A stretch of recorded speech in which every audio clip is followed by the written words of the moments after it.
Salut les vapeurs, Arrache de retour.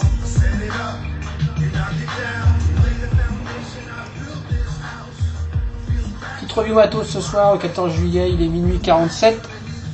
Je viens de shooter la partie gros plan, etc. Et conclusion du Zenith V2 Dripper philippin que m'a gentiment prêté mon ami Aorias du forum. Assez chouette. Un moment que je l'ai, ceux qui me suivent sur Facebook sont au courant, je sors plus ou moins d'une sinusite hallucinante avec les deux airflows ici complètement bouchés. Donc je ne pouvais décemment pas shooter une vidéo avec ma voix de canard. Ça revient doucement, donc voilà, je reprends, j'ai eu du retard, j'ai pas mal de reviews à faire.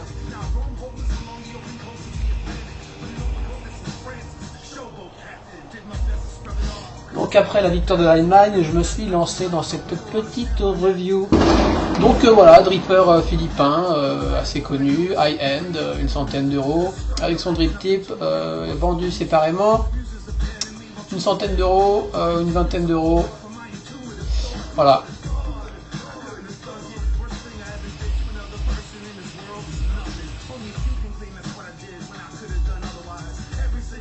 Ici en .4.5 ohm, je sais plus trop, sur le Silverback, petit setup que je trouve plutôt classe, agréable à utiliser.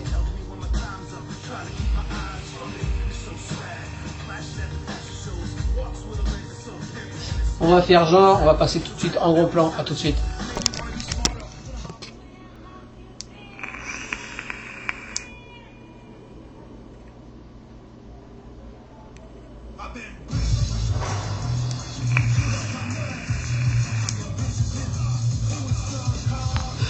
Donc présentation gros plan du Zenith V2 Dripper philippin par Crescent Moon Innovations International. Ça rigole pas du tout.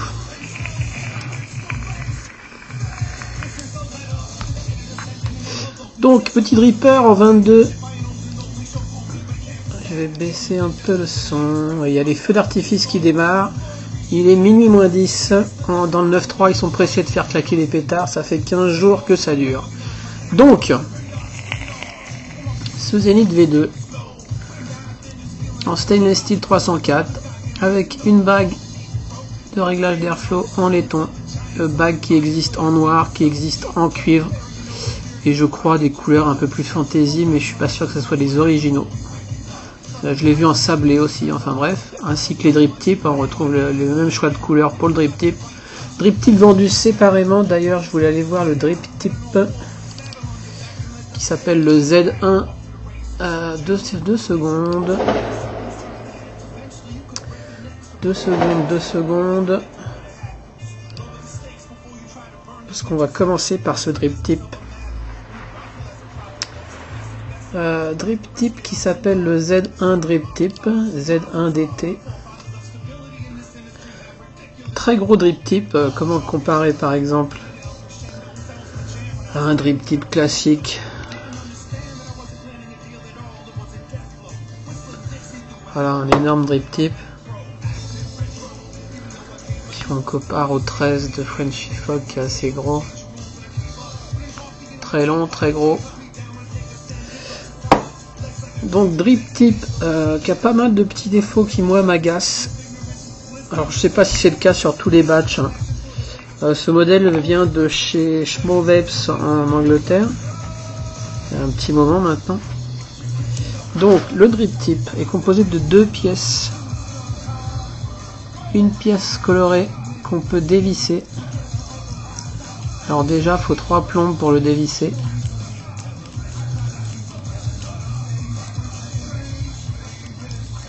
Oui, je plaisante pas. Donc voilà, un petit chapeau comme ça, un petit chapeau haute forme qui vient se visser sur cette tige principale. Donc plutôt large en haut, moins large en bas, c'est en biais quoi, mais ça reste quand même un tirage assez aérien. Pas gigantesque, je pense qu'on est à 5. Je vais pas mesurer, mais on doit être à 5 en bas et presque 1 cm en haut. Je vais faire ça rapidement comme ça. On est à 8 en haut.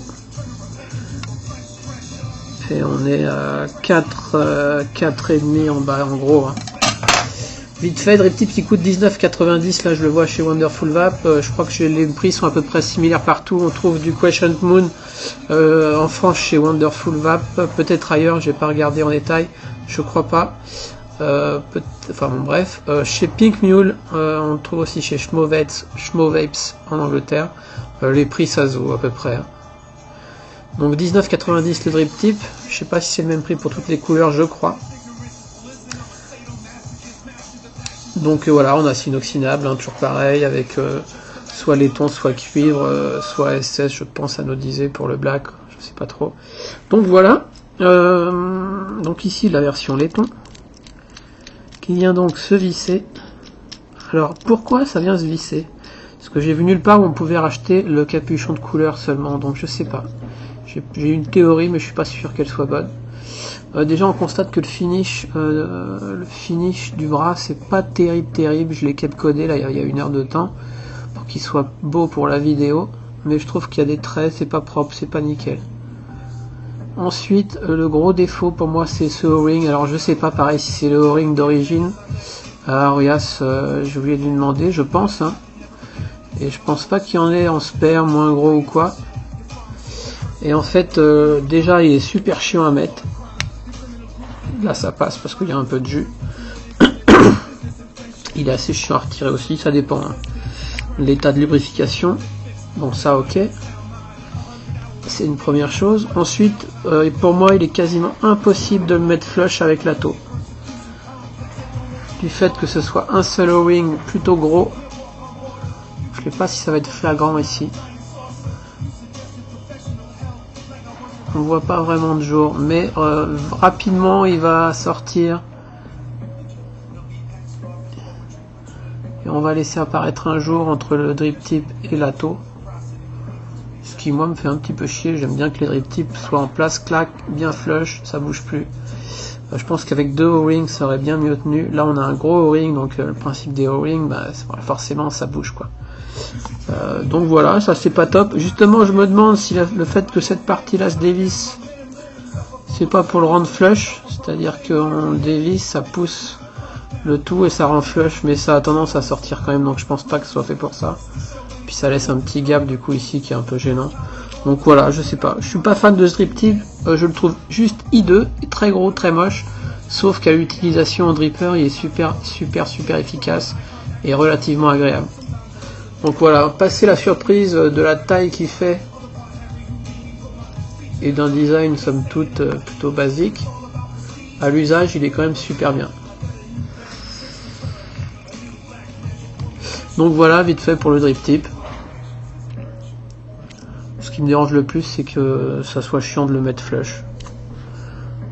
Alors là je l'avais séché. Bizarrement, après mon cap... non, il y a un gap de toute façon, clairement. On voit mon doigt là en dessous. Et le gap est pas égal partout quoi. Et donc ça bouge un peu. Ça c'est le problème du simple et unique gros O-ring. Je pense. Bon, petit problème, je vous l'accorde. Sachant qu'on peut y mettre n'importe quel drip tip sur ce dripper. Évidemment. Et puis on n'est pas obligé de l'acheter, donc voilà, pas fourni avec. Donc voilà pour le drip type.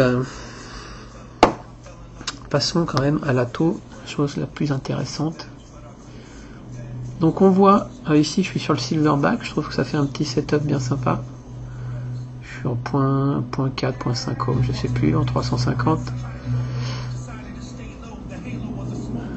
Donc, assez particulier, pas mal de petites choses intéressantes.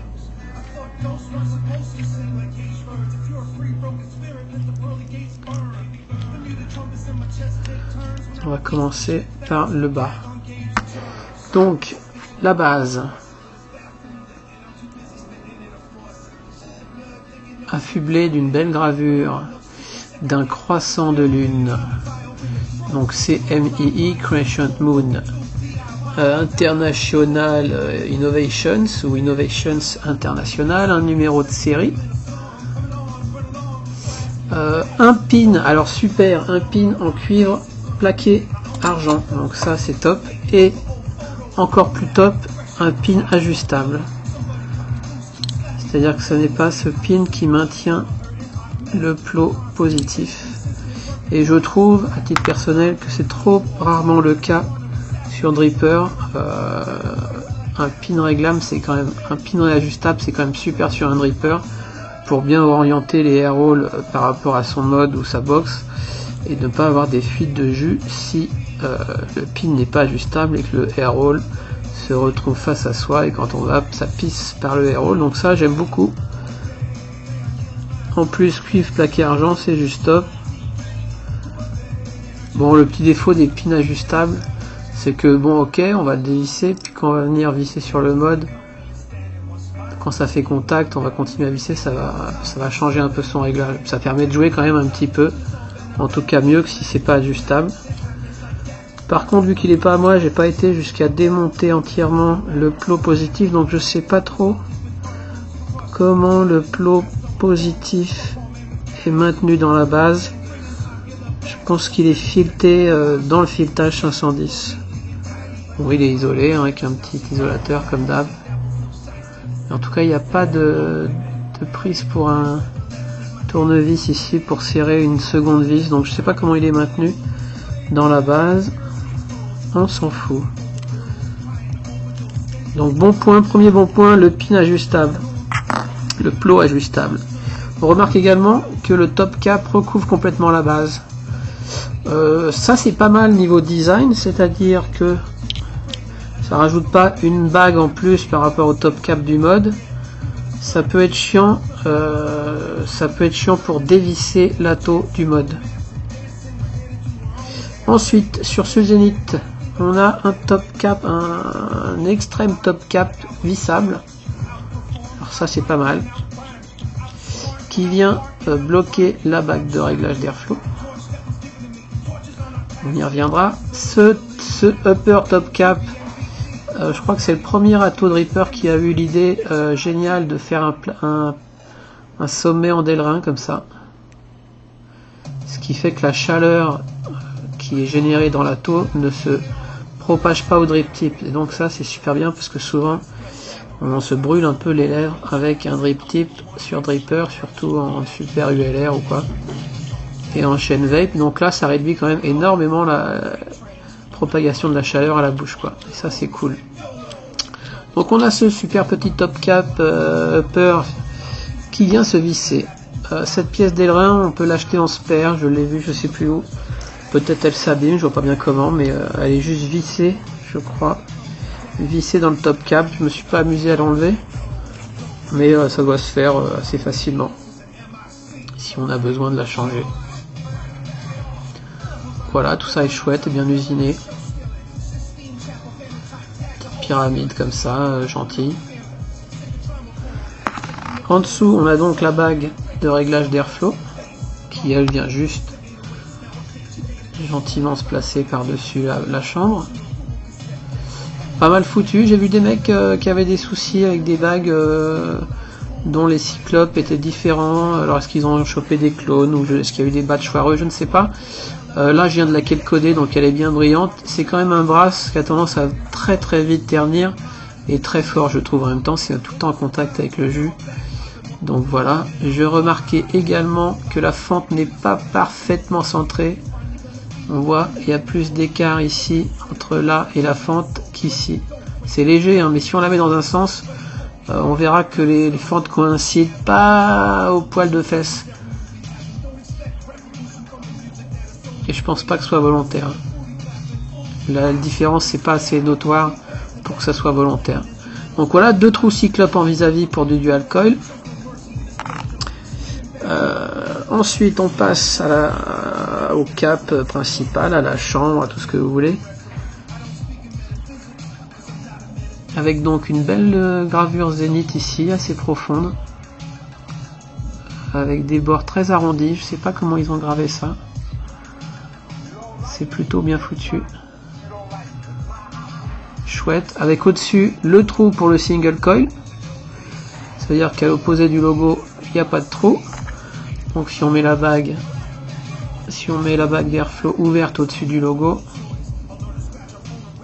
à l'opposé, on n'a rien. Là on est fermé, c'est pour le single coil. Et donc de part et d'autre du logo, on a la double ouverture pour le dual coil. Tout ça est assez classique comme réglage d'Airflow, mais c'est toujours efficace. On voit que ces cyclopes sont très longs. Ils font bien 8 mm, je pense, de long. À peu près 7-8 mm. Allez, 7. Sur au pif. Hein. Sur 1,5 quoi. Enfin, c'est très aérien quand on ouvre à fond. Moi, j'ouvre à fond, perso. Donc, voilà. Alors, d'éclipser la chambre est un peu chiant également. Je revis Stop Cap pour avoir un meilleur grip ici. Parce que on a 2 O-rings sur l'embase, sur le bottom, sur le plateau. O-rings qui sont super serrés à mon goût. J'ai vu aussi sur le forum pas mal de gars qui avaient des problèmes avec leurs O-rings. Moi quand je l'ai reçu, j'ai dit à Orias, il m'inspire pas trop confiance tes O-rings. C'est super dur à clipser, super dur à déclipser. Alors évidemment faut mettre du jus régulièrement. Ça c'est clair. Je sais pas depuis quand tu l'avais Orias, mais je trouve que les O-rings sont pas mal éclatés. J'espère que c'est pas moi qui te les ai trop défoncés. J'ai quand même essayé de lubrifier un maximum. Mais on s'arrangera, moi j'en ai pas mal en stock, j'essaierai de trouver un O-ring. Et je crois pas qu'il y ait des spares fournis avec.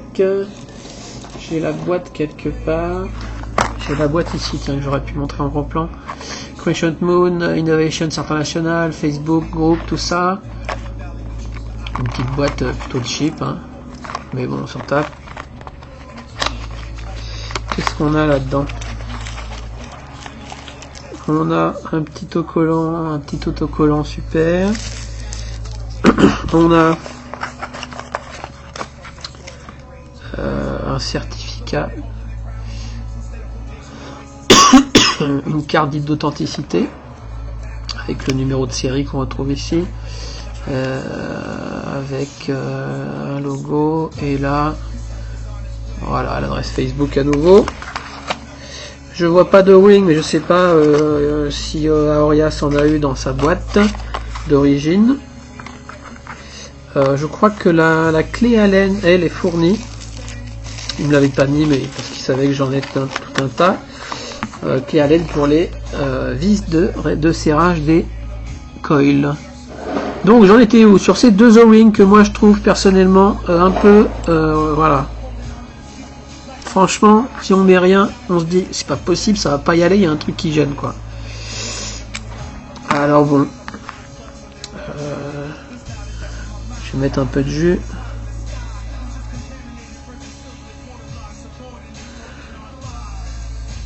Je pense pas qu'ils en fournissent dans le package, qui est une belle bêtise à mon avis. Est-ce qu'on peut s'en procurer auprès d'eux? Je ne sais pas. Donc faut tourner en fait, hein. Moi j'ai remarqué, en tout cas pour le démonter, toujours je tourne et je monte. Pour le clipser évidemment, vu qu'on veut clipser directement au bon endroit, on tourne pas quoi, on clipse. À la limite pour le plugger ça va, pour le déplugger, bon là il est bien lubrifié, ça va. Mais je trouve quand même qu'au niveau O-ring c'est pas top. Bon on va pas faire 3 heures là-dessus, c'est déjà fait. Donc voilà. La chambre, bah quoi dire, Rien de spécial, c'est pas un dôme, elle est pas particulièrement minuscule. Sauf que ça vient quand même beaucoup s'enfoncer sur le deck. Donc au final, elle est pas si grande que ça. Et on voit que le Delrin dépasse un peu en haut, donc ça casse un peu le dôme, si dôme il y a, si volonté ou intérêt il y a au dôme. Mais on voit de toute façon que là-haut c'est plat, il n'y a pas d'histoire de dôme. Voilà, il y a un peu de condensation. Est-ce que ça casse la vapeur? Enfin bref, on s'en fout. Ce qui est sûr, c'est que le rendu est très bien sur ce gripper. Je saurais pas dire en quoi il est mieux qu'un autre, franchement. Ce dripper rend mieux les saveurs sucrées, et ce dripper rend mieux les saveurs gourmandes. Moi j'ai du mal avec ça. Je trouve qu'il faut être très malin pour faire ce genre de commentaires sur un atto. Après ça dépend sûrement des papilles de chacun. Moi ce qui m'intéresse surtout c'est la conception, le design en fait, et comment ça va sur un mode ou quoi. Mise au point, mise au point, mise au point. Yes. Donc voilà, le deck. On a vu les O-rings, on a vu... Alors, j'ai un coil ici, je me suis fait un dual coil en 0...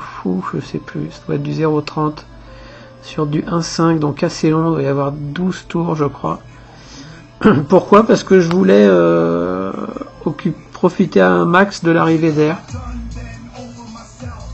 Donc voilà, je me dis qu'en faisant un long coil, on a une bonne surface de chauffe, d'évaporation, une bonne prise d'air qui arrive tout du long, et ça le fait grave. Donc voilà, je vais le démonter pour vous ou pas, je pourrais plus vaper après.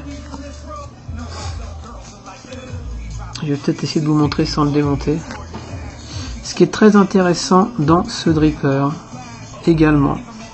Ça fait pas mal de petites choses hein, entre le top cap Delrin, le pin ajustable en dessous en copper, argent.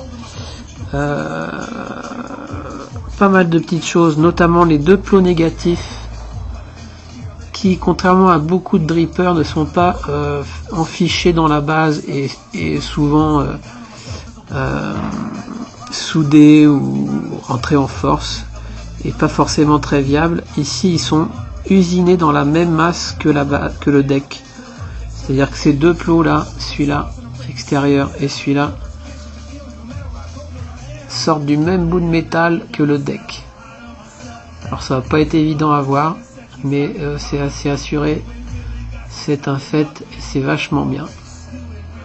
Et on notera qu'il y a quand même un sacré boulot d'usinage pour faire sortir cette pièce, faire les découpes de passages de Cantal. Alors à savoir que les passages de Cantal dans cet atto sont soi-disant optimisés pour le passage du Cantal plat, du ribbon, parce que les fentes sont c'est pas des trous, c'est des fentes quoi, c'est droit, c'est des petits rectangles quoi.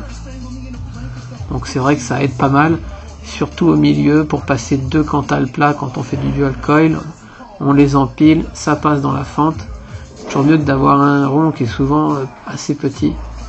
Donc ça c'est à noter, mais on n'est pas obligé d'utiliser du Cantal plat. D'ailleurs ici ce n'est pas du Cantal plat. Et donc ces deux plots rectangulaires négatifs qui sont usinés dans la masse, d'ailleurs on voit qu'au milieu c'est assez joli, ici je sais pas si ça va être évident, ce sont pas des vrais carrés, c'est droit sur trois côtés, 1, 2, 3, et au milieu c'est un demi-cercle qui reprend la forme ronde du plot central. C'est assez élégamment fait quoi. On voit les traces d'usinage sur le plateau. On voit que le juice whale est assez important. Il n'est pas énormissime, mais il fait 2 bons millimètres, ce qui est pas mal. Voilà, il n'a pas une capacité énorme non plus, ce dripper, notamment parce que les cyclopes se retrouvent assez proches du juice whale, et donc voilà. Bref, on est habitué avec ça.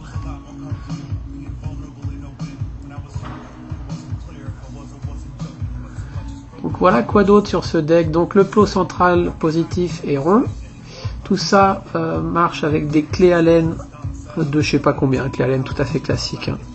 Parce que au final c'est bien les clés Allen, je trouve, c'est plus sécure. Tournevis, on a tendance à ripper. Ouais.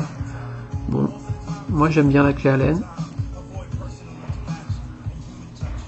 Et puis voilà, on voit le petit isolateur sur le plateau pour le plot positif. Enfin, on l'imagine, voilà.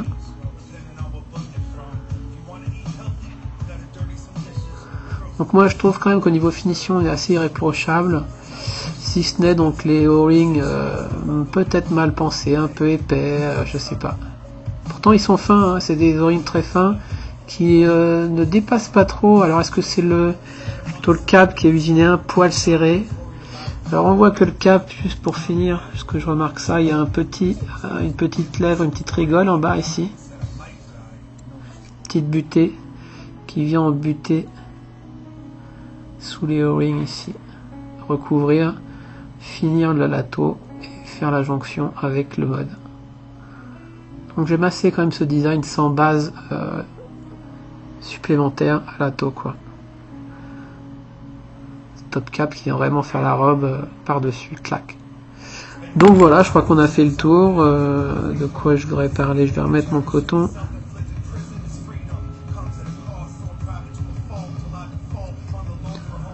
Là j'ai du Kogendo très fin. Depuis pas mal de jours maintenant. Ça n'a pas l'air de trop bouger, hein, ce coton là. Pourtant il est très fin dans son coil là. Si je le tire, je vois pas trop de noir. Donc ça marche plutôt bien ce Kogendo. For now. Bon là j'ai un peu nick, mais c'est pas grave. Bon. Petite forme ce soir, hein, désolé.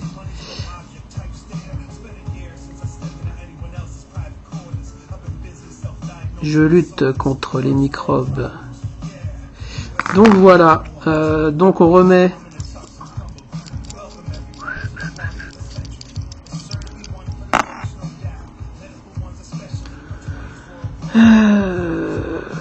hop, je vais essayer de mettre mes cyclopes bien en face du premier coup. Ce qui est bien quand on dévisse, c'est qu'on peut regarder par là. Est-ce que je vais être bien quand je vais clipser? Hop, je vais être pas mal. Je clipse. Je check.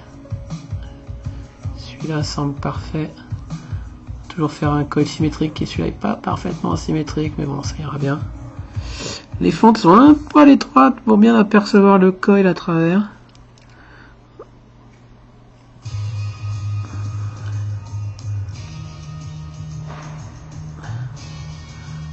Bon, allez, je suis bien.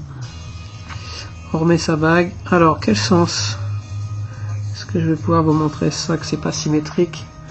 Est-ce qu'on va voir ici? Est-ce qu'on va voir ici? Comment je peux montrer ça correctement? Vous voyez, on voit du stainless steel en haut là. Hop, stainless steel qui dépasse. Ah, les salauds. Et si on retourne, parfaitement aligné. Donc voilà, petit détail. On met sa bague en place, on la tient, on visse son top cap.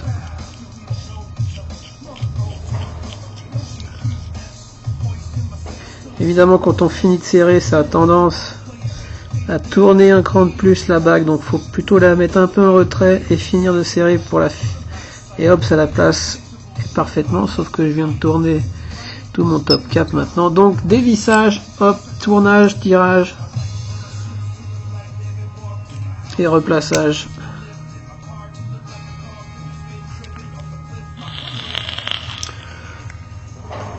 Donc voilà, super conductivité, j'ai rien noté de particulier, ça envoie sévère, copper plaqué argent, il n'y a pas de photo, il n'y a pas de surprise.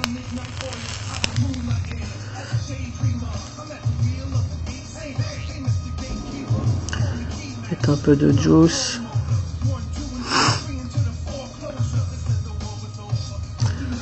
Un peu beaucoup.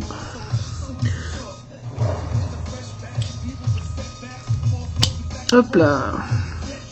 Et donc j'ai fait aussi ces longs coils, je disais, pour profiter de tout l'airflow, pour avoir une bonne surface de chauffe, etc. Et également pour éventuellement éviter les leakings intempestifs. Si on fait un tout petit coil, il y a beaucoup de vide pour le jus, alors que là, il y a quand même voilà, un petit espace de restriction entre la fente d'arrivée d'air, le coil derrière qui est pas loin, puisque moi j'approche relativement près mes coils de mes arrivées d'air pour un hit moins important. Donc voilà. Est-ce que ça marche? Voilà, là je peux le tenir comme ça en tout cas. Ça coule pas. Donc voilà. Ouf. Bon là je suis sur une 350, j'ai déjà tiré dessus tout à l'heure.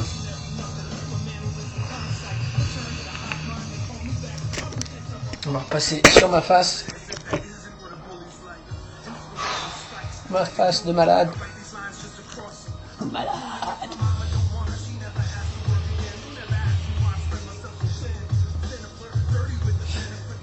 Good juice que j'aime pas trop en dripper. Mais je trouve que voilà, je commence à m'y faire en dripper en fait.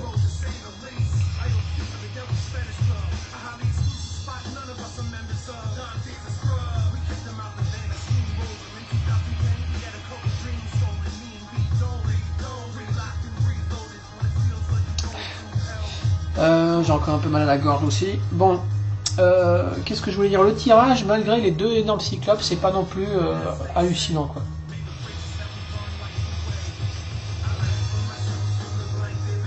Enfin si, c'est un gros tirage. Long inhale, inhalation dans les poumons directs sans aucune restriction. Mais je suis sûr qu'il y a mieux, qu'il y a pire.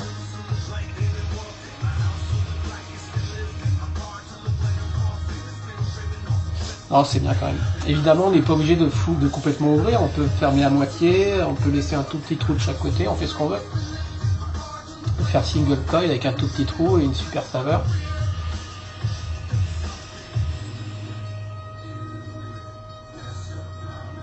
Voilà quoi.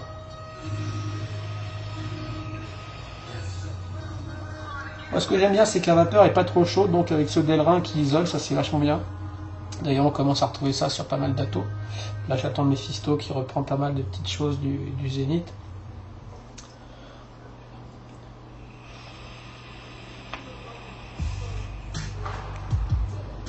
Les plots négatifs dans la masse, a priori c'est vachement meilleur pour la conductivité de tout le bousin.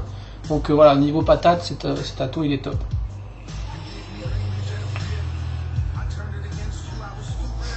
Après la patate, pour moi, hein, je suis pas un grand spécialiste, pour moi la patate, vous la faites vous-même avec votre coil.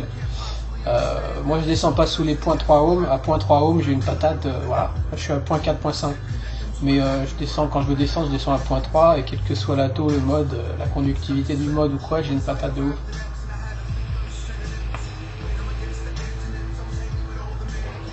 Et pourquoi pas en dessous 0.3 ohms? Parce que pour moi, 0.3 ohms c'est à peu près safe, entre guillemets, avec... ça n'engage que moi, j'aime pas les disclaimers parce que... Disclaimer évidemment, ça n'engage que moi, je parle pas à la place de quelqu'un d'autre. Pour moi, 0.3 ohms ça passe avec tous les accus de qualité. Je vape souvent en 0.4 sur les 350 AW. Évidemment pas en faisant des lattes de 10 secondes tout le temps, mais ça passe. 0.3 avec des VTC5, c'est large, mais ça me suffit largement.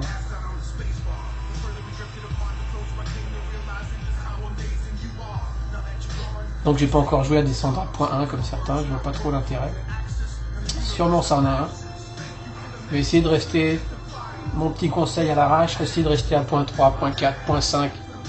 Je trouve que c'est une fourchette où on est super bien déjà.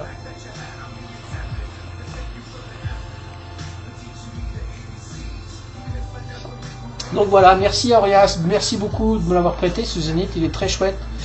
Je te le renvoie très vite, on discute pour les Owing, tu me diras si je te les ai défoncés, on trouvera une solution. Mais à mon avis, vu le nombre de gars qu'on a pété sur le forum, sur le topic, je pense que j'aurais pas pu faire autrement.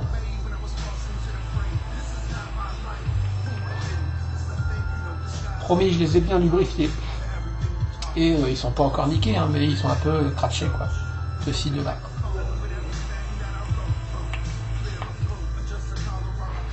Revoir mon origine, il me manque mon origine. Et puis voilà.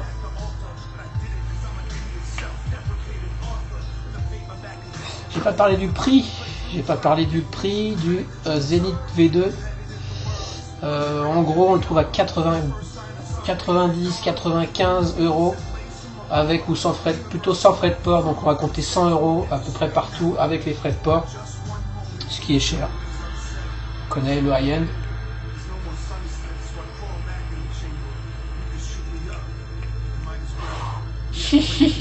Un petit traït. Donc pas une contenance de folie, je sais pas quoi vous dire, une quinzaine de gouttes. Ça dépend de combien de coton vous mettez, quel coton vous avez.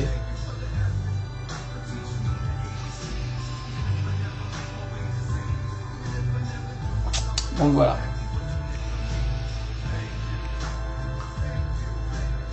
Pour cette petite review du 14 juillet minuit 23, je shoot demain matin la petite intro rapide, je fais un montage de tout ça. Et je vous dis une bonne vape, à bientôt, ciao, bye bye.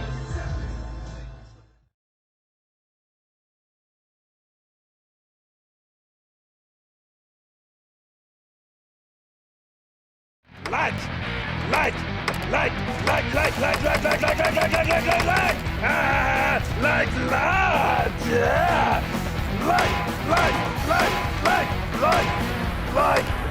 like, oh, not like, oh.